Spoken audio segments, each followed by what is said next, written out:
Hi there, this is Lesson 5, Sentence Errors. It's from a different book on grammar and punctuation, paragraphing. So Lesson 5 it doesn't correlate to the other lessons you've had, but this is a good one for different kinds of errors in our writing. So I'd like you to read through them and do the exercises as I go through. Thanks. So here you have like sentence fragments. They're missing something. They're missing a noun, they're missing a verb, they have no subject or verb.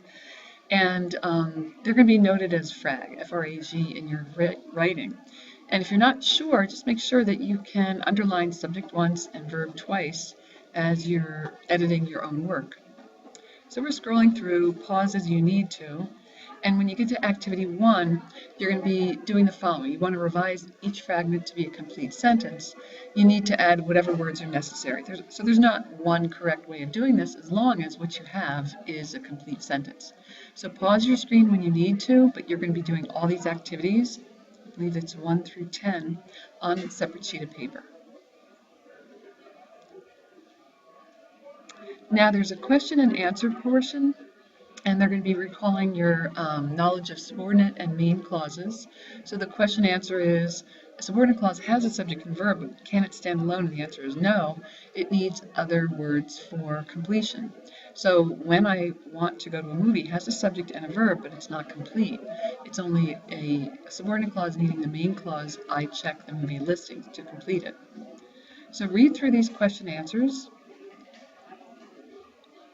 And when you get to activity 2, understand that you're going to revise each of the fragments, which is a subordinate clause, to make it a complete sentence. You can make it any changes you'd like, add or remove words as necessary. And then on a separate sheet, you're going to write out the revised sentence. So you're going to pause your screen when you need to complete these 10. Now, one of the most frequent errors I'm finding in student writing is on run-ons. If you have two sentences just joined together with no comma, no anything joining them, and it's an easy thing to fix because you generally have two sentences that just simply need to end. One ends with a period and the next one begins with a capital letter, but sometimes we forget to do that. And these are easy to fix. So you can do two things. Like I said, you can put a period at the end of one and start the next with a capital letter.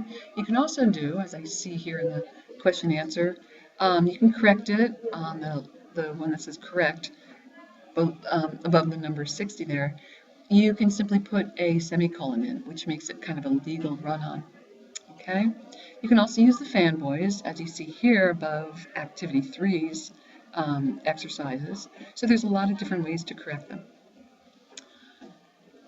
Activity 3 asks you that to revise each run-on to make it one or more correct sentences. So you can actually just divide them up and make two sentences where you had one run-on.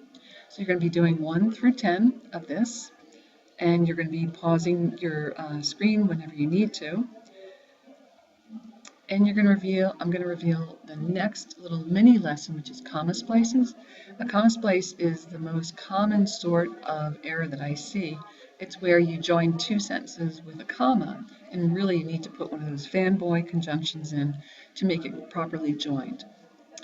So read through the different ways that you have a comma splice and the various ways to correct it, understanding that you need to put something in. You need to put a punctuation mark, a conjunction.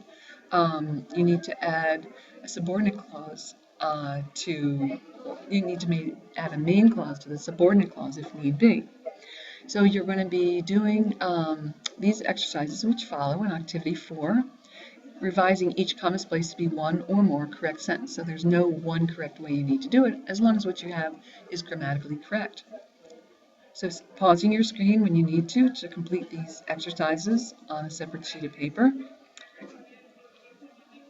Activity 5, we're going to skip, okay? It's like self-editing, like a peer edit sort of activity. So we're going to be skipping 5 and just looking forward to the next kinds of writing that we'll be doing, in which you really need to tease out all of these errors in your writing so that we can get on to more powerful writing when we start constructing full essays.